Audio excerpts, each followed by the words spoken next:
Welcome to Winning the Divine Lottery. I'm your host, Amy Dawns. Hi, Dianne. It's so nice to have you here on my podcast. Yeah, before I even dive in, I want to say the one thing that is so contagious with you every time I'm around you, or I see one of your posts, is that right there. Your big ass smile. It's so contagious, and you just exude this energy of happiness and confidence. And I just want to say I'm so excited for what's going to come out in this conversation and what our listeners are going to receive here today. I just know in my heart that it's going to be really juicy and really good. So thanks so much for being here. Absolutely. Thanks for having me. I love the word juicy. It's so good. It's such a descriptive word, right? It is. It makes me just want to get right into it. Okay. So I don't know a lot about you. I know everybody has a story and a past, and something led you to this place in your life where you've been able to create this best version of yourself and start to step into her fully. That's really how I see you. And I would like to know a little bit about that. Like what was that moment, that pivot moment where you knew that something had to change in your life and there was something more for you and you had greatness inside of you and you wanted to bring that out?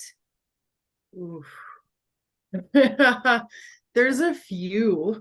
The very, very first one that comes to mind right away was when my partner and I at the time owned a small town hotel and bar, and we were living the lifestyle of bar owners, basically, and not sleeping for days and partying, and our lives were a mess. I was miserable, depressed.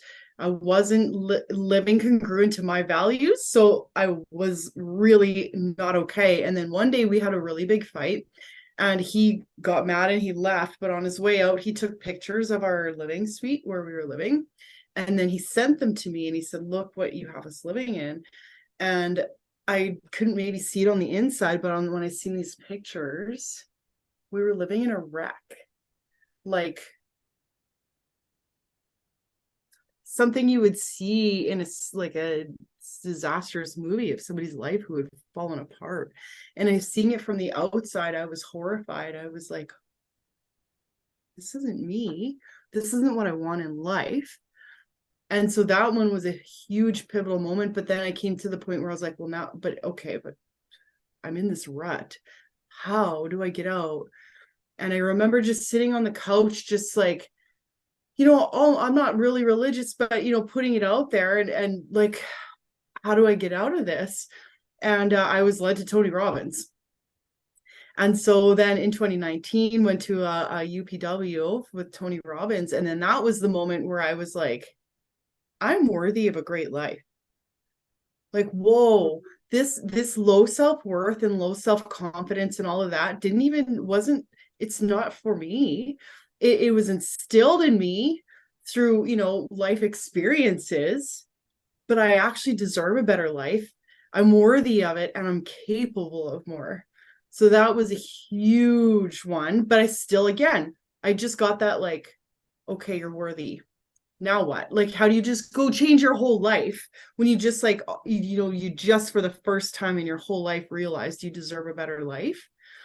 And then it was like 2 steps forward, 1 step back, 2 steps forward, 1 step back. And it was just like banging my head on the wall for years. And I scared the crap out of myself one time.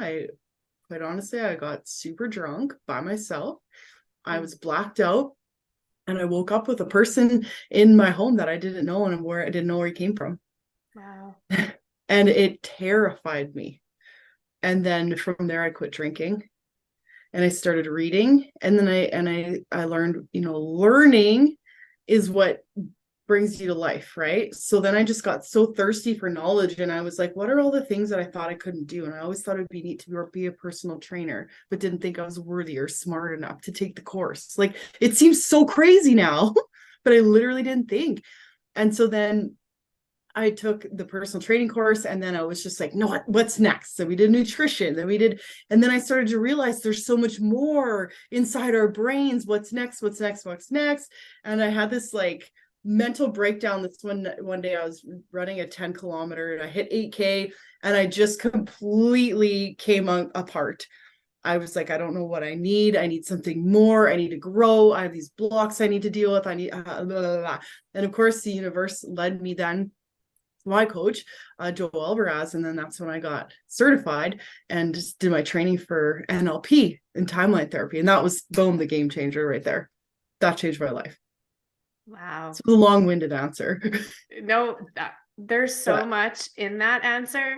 And I want to start with the one phrase that you said, I am worthy of a better life.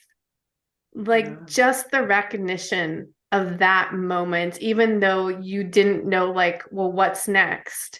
Something inside of you knew that you were so much more worthy of a better life than the one you were currently living in. And I'm wondering who's listening, who's felt that, like at their core, because I'm assuming it wasn't just like a fleeting thought. Like it was something in you that you could feel and sense viscerally. It was painful. Yeah.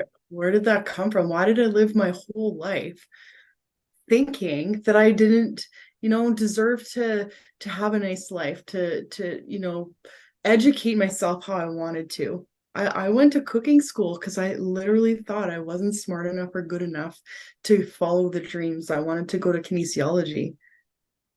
My identity was so low that's not for you, Dianne. You're a labor worker. And this is so common, though. This is why I'm doing this podcast, because it's a truth for me that we're inherently worthy. And I do believe when we're born, we know that on a deep level, but it's the world and it's our environment and the people that raise us. Not that it's their fault, but we all somehow, at some point in our life or different points in our life, we get convinced that we're not good enough and that we're not worthy.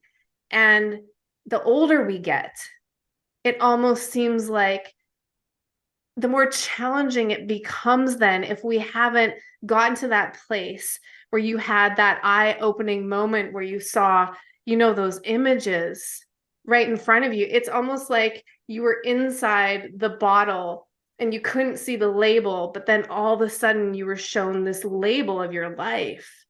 Yeah. And that's why this is so important. That's why this conversation is so important, because there's still so many people I know who are probably listening to this that don't feel worthy and that don't understand why they don't feel worthy. And I just want to say for a second that it's okay, because you and I both have felt that in our lives.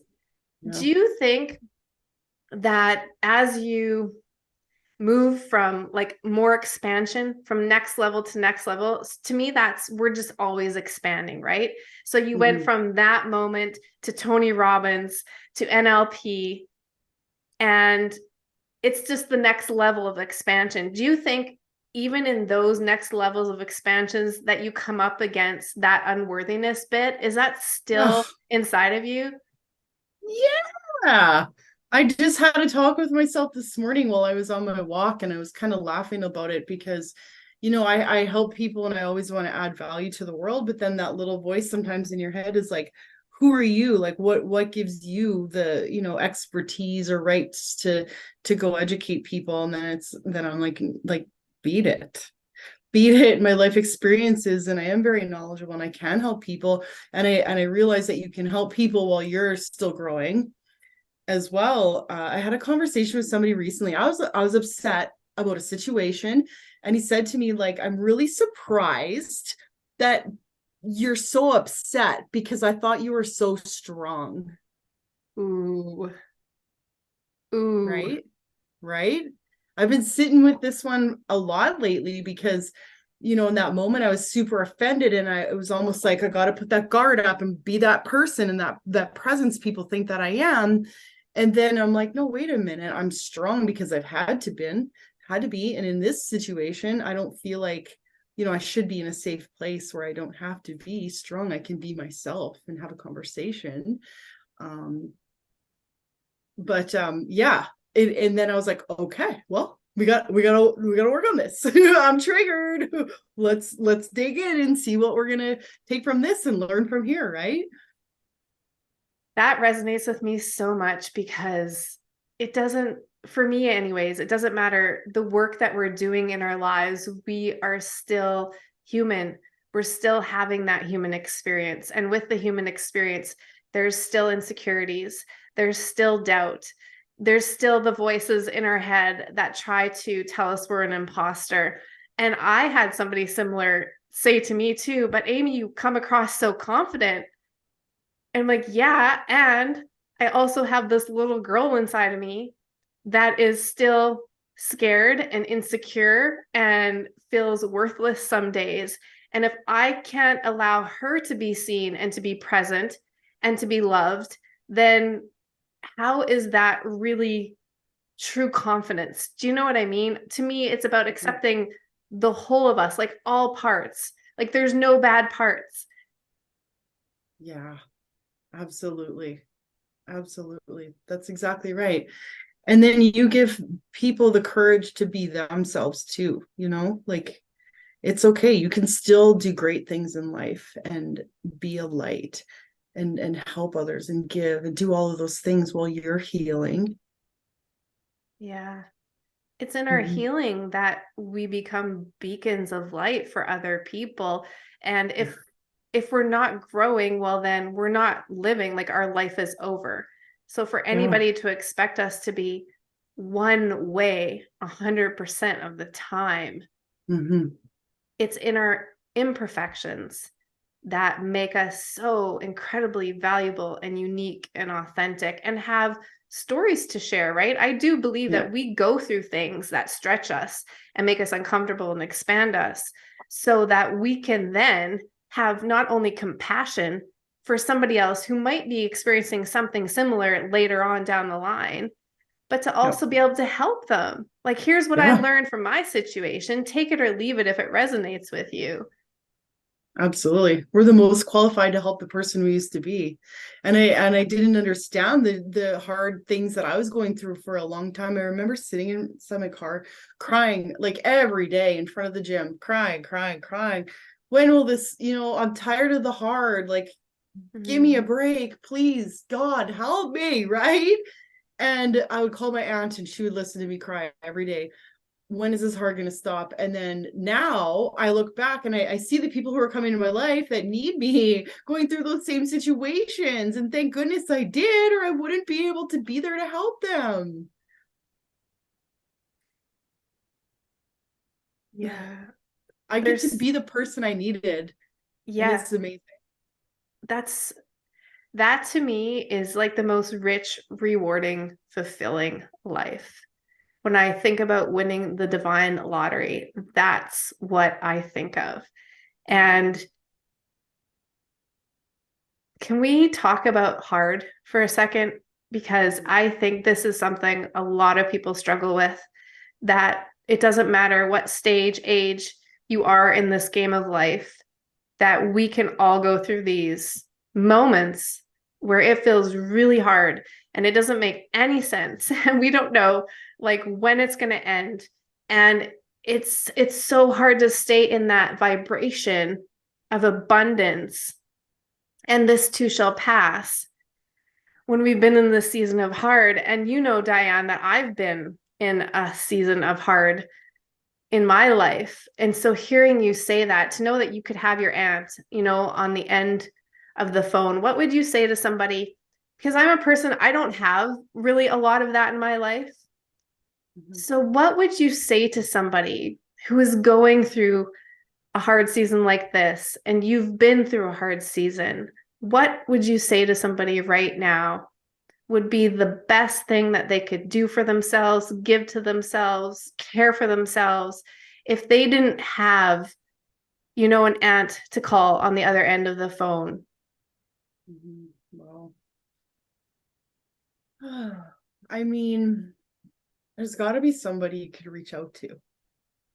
Like, you know, somebody you see for like, she was a stretch for me. I didn't know she would be there. I just was kind of like, who's there? Like, I would put it out there and ask, like, who could be here for me, and like listen for the answer, because somebody wants to help you. And understand, like, if you're reaching out to help, maybe it's a long shot, you're not sure this person will help you, but we need to understand that people get so much out of helping other people. Like, you probably do have a friend there that is wishing you would reach out to them so that they can have that for themselves, that they can help you. You know what I mean? Mm-hmm. Because we need to be able to help people for our own self too, right?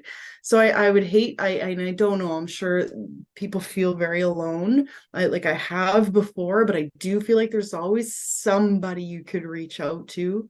If you feel alone right now, and that person maybe is me, reach out. But if you really do feel like alone, you're not sure who you could reach out to, I would, number one, understand that hard times pass. It's not going to be hard forever. And yeah, like, lots of self-care. I mean, I believe exercise. I would literally put on a hat and I'd go to the gym and work out every day and cry. And whether that was a real workout or I sat on a machine and cried, whatever, I was there and I moved my body. But like, move your body, fill it with great nutrition, and rest. Sleep. If you need to sleep, but understand it's growing you.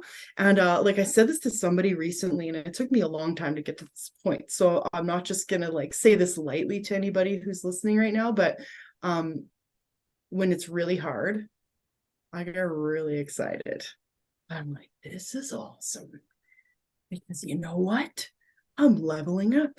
I wouldn't be going through this if I didn't need to grow to get to whatever next level is coming. Like, this sucks so bad, but I can compare it to the other hard times and how good life has gotten because of those hard times, and get excited about it. And so much of our suffering is just how we're framing the things that are happening. Like, wait a minute, is this actually serving me? How is this serving me? What am I learning from this?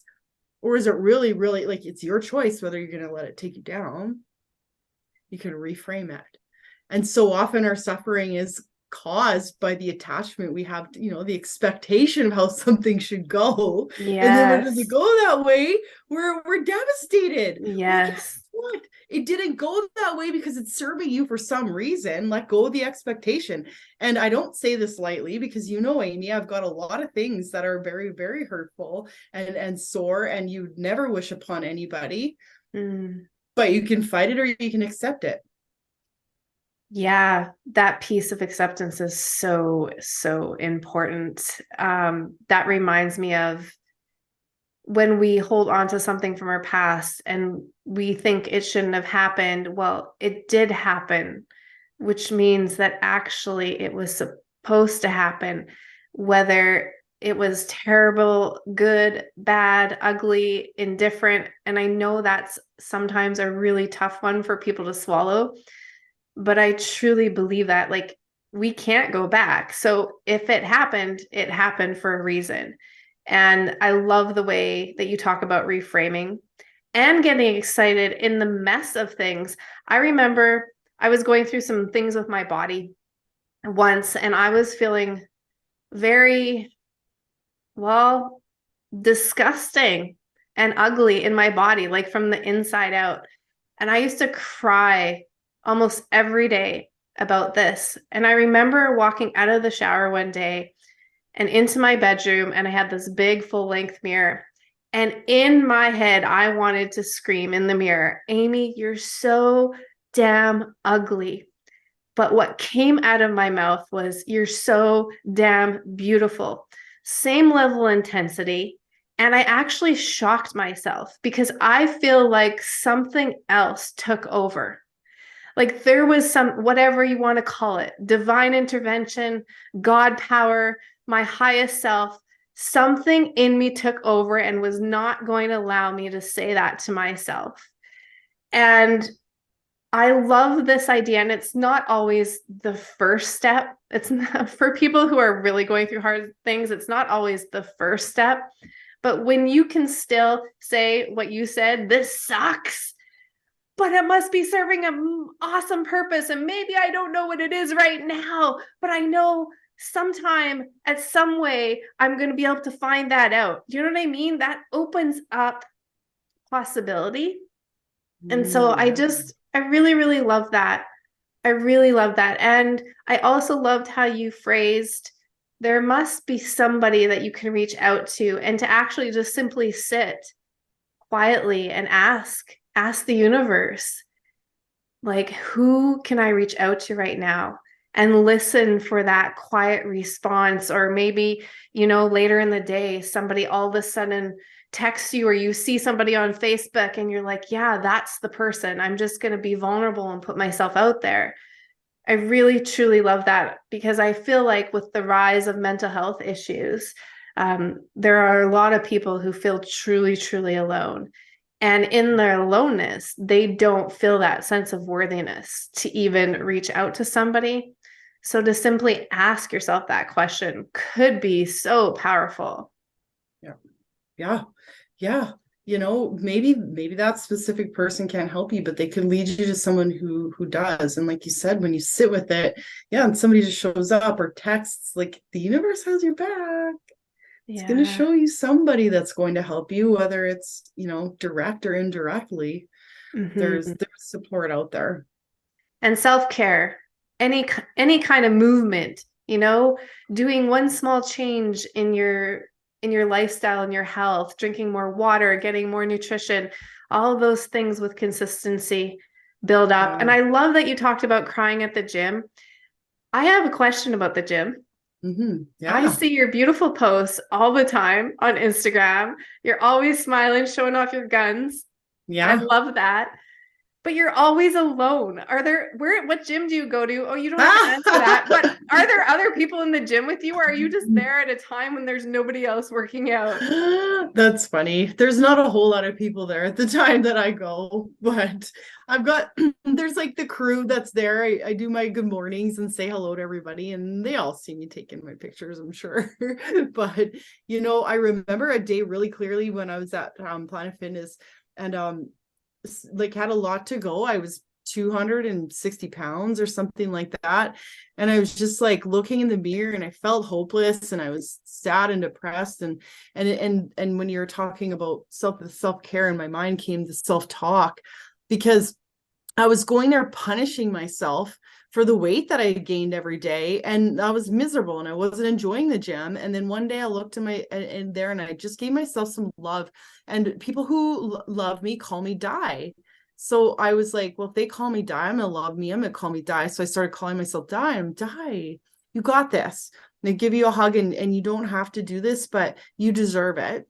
You deserve to feel good. You deserve this workout. And who cares what happens from it? Don't even worry about that. Stop. Like, it doesn't matter what size or what weight you're going to be. Just come here for the benefits of, you're moving your body and feeling really good after, and doing that for yourself. And then the next thing it was years went by for sure, but eventually I fell in love with going, and it felt good going. And then of course the results followed. That is so huge, because I have so many times at different points in my life tried to change from a place of self-loathing, self-hatred, and it doesn't work. It acts like a form of punishment. So I want to dive into that just for a second, because I know there are people out there, way too many people probably, doing the same thing. Yeah. And when we can choose to do it from a place of love and change that inner narrative, even if it feels awkward, uncomfortable, that is so important. And I'm at a time in my life where I'm rebuilding again. Like, I've put on weight since COVID's so in the past, but really it's been the last 3 years, right? And I'm so proud of myself because I am not going back to the gym for that reason. I'm going back to the gym because I'm inspired and my son goes and we get to talk about it. And that's how we're relating right now. It's a lot of fun for me. Amazing. So what what would be, because I just love your energy and I love your approach. What would be the thing that you would say then to all those girls that you felt were very similar to you in that moment? You weighed, how much did you say? 250, 260, somewhere around there. I think I topped out at. And not that that matters, the weight, No, but it's but how I you was felt about heavy. the weight and looking at yourself in the mirror. So Yeah. there could be so many different people going to the gym and at all different weights. But if they are seeing themselves through that lens of, ugh, what what could you say to them right now? Because I know you're so motivating. Wow. Number one, I would say you're just beautiful and absolutely perfect. And just shout like just so much love and so much compassion. Um, oh, just keep going. Just keep going. You deserve it. You're worthy. Show up for yourself and just keep going. That's it. I don't know. It sounds so simple, but It is simple though. yeah, it really is. And the more It you really say it, is. the more you start to believe it. Yeah, Yeah. yeah, yeah, And yeah. And to yeah, become that version of us that is, that we can catch ourselves and speak more abundantly and life-giving into ourselves hmm than, you know, the lack and the hmm limitation and pointing out all our flaws and our faults and our imperfections. I think yeah. that's so important. I always thought it would be really cool. Actually, when I go to the gym, there's some quotes on the wall, and one of them says, "You're so worthy." And I'm like, yeah, like we need more gyms with these inspirational quotes all around because people do look at that stuff, especially when they're in the gym, right? Yeah, They could take that yeah. in. I always thought it would be neat too to have mirrors, be able to talk back Oh, I somehow. like that. Yeah, yeah. Something else that just came into mind that I learned along the way was that everybody has those feelings. Hmm. So, we walk around feeling alone, like we're the only one who feels unworthy and undeserving for whatever reason, however we're programmed, but everybody has felt that in their life. That was a changer for me because I remember seeing somebody who I just thought, wow, this woman has it together. She's a beautiful home, a career. She's looks like she stepped out of a magazine. She's absolutely perfect. And I went in and I sat down at her kitchen table. I just happened to be there. The kids are friends or something like that. And I felt way out of place. I'm not at her level. I don't belong here. And Wow. we had a conversation and it turned out we were in the same place in life, kind of just going through a breakup and had the same sort of treatment from these men and this very similar life things. And I'm like, well, if that stuff can happen to her, and she's not any different than me, that was Yeah. really powerful. Really, really powerful. You just Yeah. can't see it in everybody. You don't see Yeah. it in everyone, but they're all fighting their own battle. Yeah. I know this to be true as well. And I feel like everybody that's listening right now is just taking this pause, of let's remind ourselves that we all feel this way.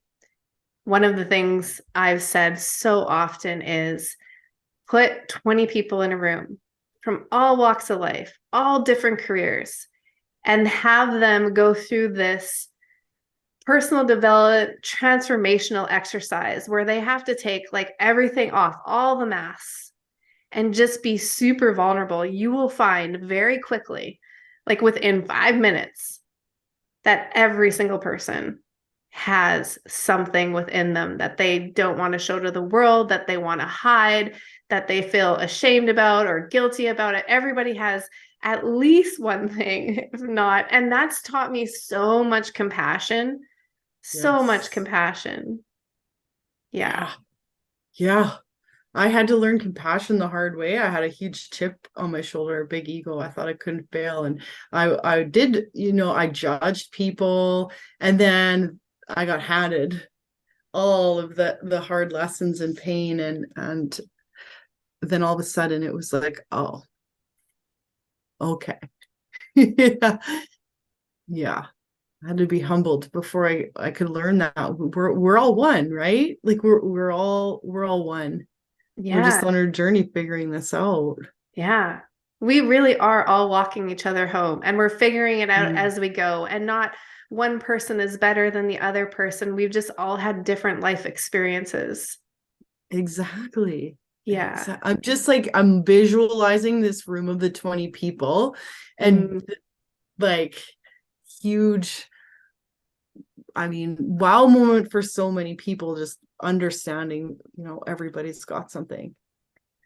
Yeah, I've been in rooms and I am gonna say it. I'm gonna talk about this. Please I've do. done a course called Free Fall 4 times now, 5 times. And it's actually a course where you end up being completely naked, and it's a personal development course. Wow. It's wild. Um, that for me was one of the most life-changing things I ever got to participate in, because it was not anything sexual. It Mhm. really truly was about how when we're born, we're so pure and we're so innocent and we're so authentic and we're so connected spiritually and fundamentally to the universe. We come in unlimited beings. Mhm. And then again, between 0 and 8 years old, depending on where you read, we're our subconscious mind are like sponges, and we just soak everything in.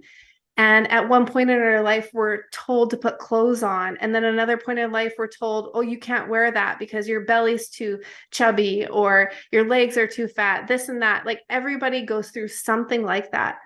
And the energy that we carry in our body and our nervous system, when you go through this process that is mind blowing, and eventually everybody in the room is naked and you're doing deep healing work, there's there's like no separation. Mm. It's like everybody is really honestly just fundamentally at their core trying to figure this thing we call life out. Mhm. And it's been one of the most moving experiences for me, especially coming with a history of sexual trauma.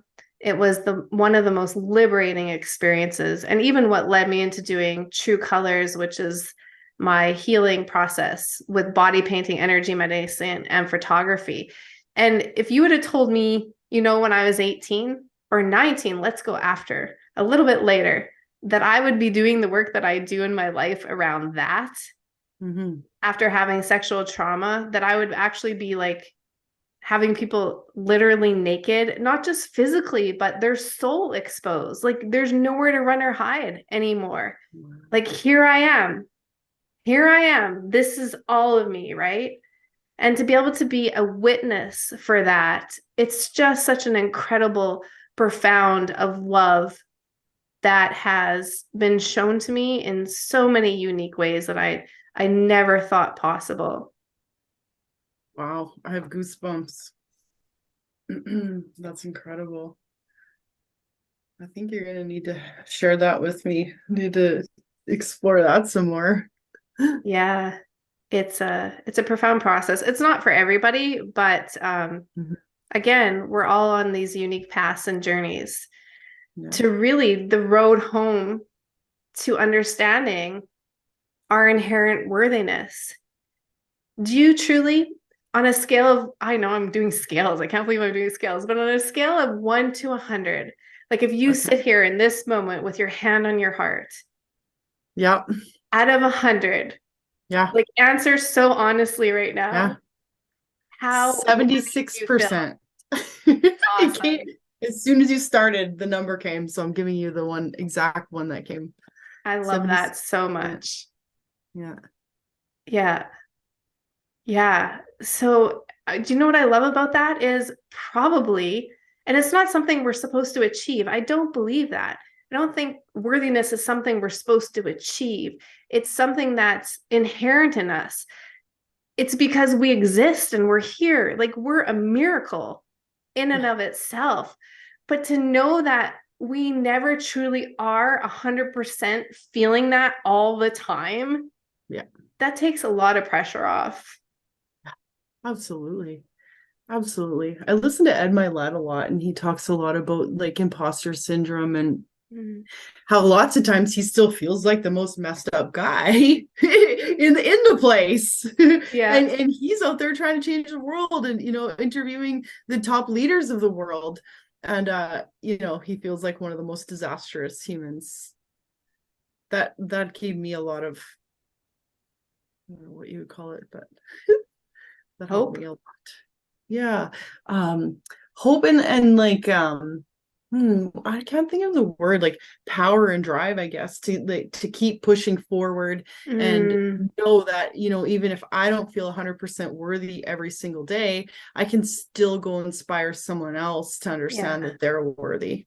A And hundred I'm percent. not tricking anybody Yes. because I'm just working on myself as well. Like, I have a friend of mine who does coaching, and she was kind of being judged by her friends because she would give them relationship advice and stuff. And they would kind of judge her a bit because, well, none of your relationships have worked out. So, like, what kind of coach are you, kind of thing? Right? Mm-hmm. She hadn't found the right person yet. She has now, and it's great. Right? Right? Yeah, Exactly. I'm raising my hand because I'm in that same boat. Right? It doesn't mean you Mhm. don't have value to offer to other people just because you're not in a relationship. Yes. There's so much stigma around that in our world, that if you're single for too long or at a certain age, like, there's so much that the world will throw at you to try and make you believe that you're not valuable. And I mean, we don't have to look very far to see that some people don't even find their soulmate partners or their life partners until they're in their 60s, sometimes 70s, and sometimes it's more than one relationship. Yeah. Yeah. I'm sure you hear it all the time too. Like, how's someone like you single? How can you be single? As if it's like, you're not good enough to have somebody. Well, sure. I mean, both of us could go out and have a boyfriend tomorrow if we really wanted to. But Boy, right? Right? boyfriend. Yeah. Are you gonna sit around with someone who doesn't, you know, fit what your values and what you're looking for just because someone thinks you're not valuable because you don't have somebody? Yeah. Oh boy. That's one question that I wish was eliminated from the language of people, because it's entirely up to me why I'm single and why I haven't found somebody yet. Yeah. Yeah, and for me, that question maybe 3 years ago would have hurt me deeply because I would have been like, yeah, you're right. I'm single because I'm not good enough. Nobody wants Mm. me. But now I know different. It's something that I choose for right now. By the way, I made a really hilarious TikTok about that last night. Oh, right on.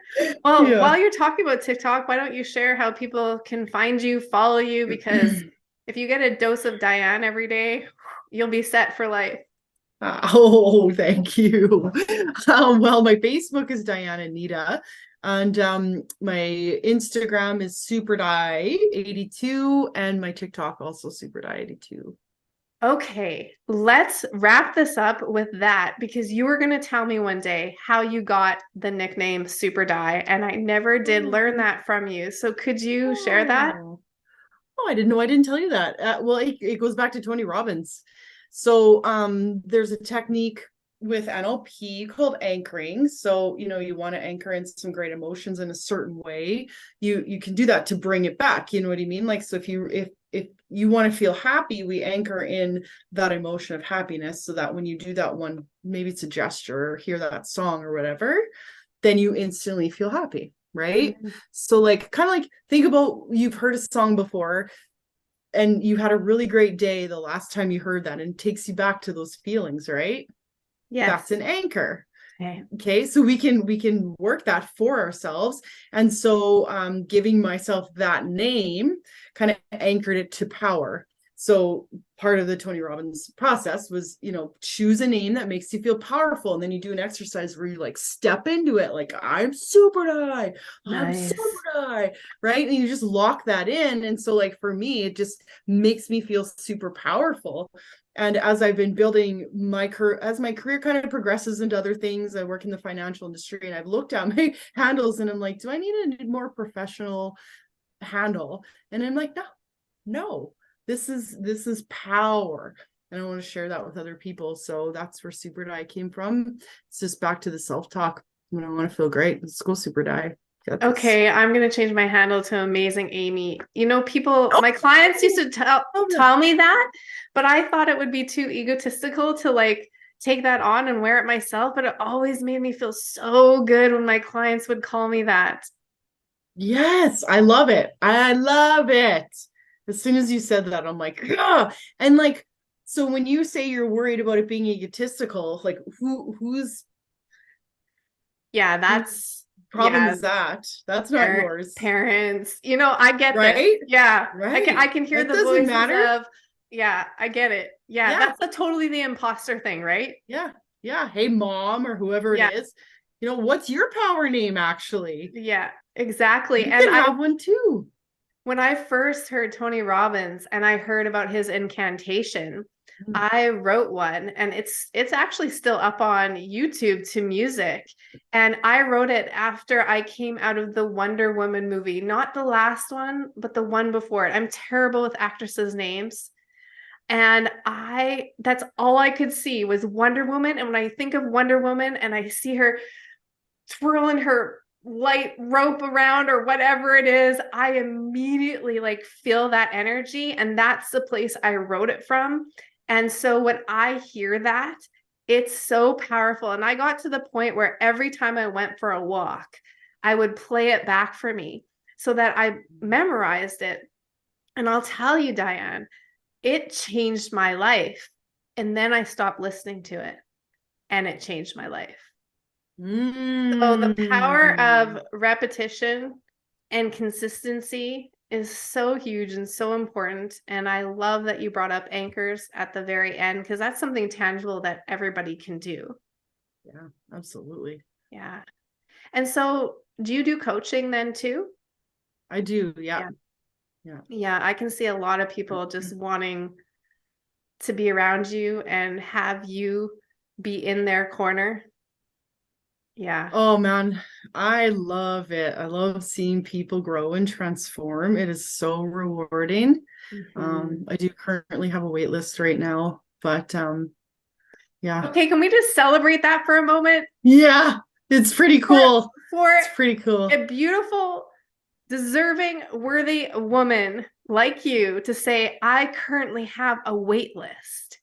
Yeah. That is something to be so proud of yourself for. And as another business owner, entrepreneur, woman to woman, mother to mother, yeah, Yeah, thank you. that's Thank you. awesome. I Thank you. acknowledge you. That is Thank you. so fun. Thank you. Yeah. It has been an absolute pleasure and honor having you here today, Dianne. Before we go, I do have one closing question for you. When you hear winning the divine lottery, what's the first thing that comes to your heart? Winning the divine lottery. Hmm. The opportunity to shine a light and add value to people's life. That's what comes to my mind. And love. I see love and light so much, spreading to as many people as I can reach. I love that so much. And that's so you. You just described you. Wow.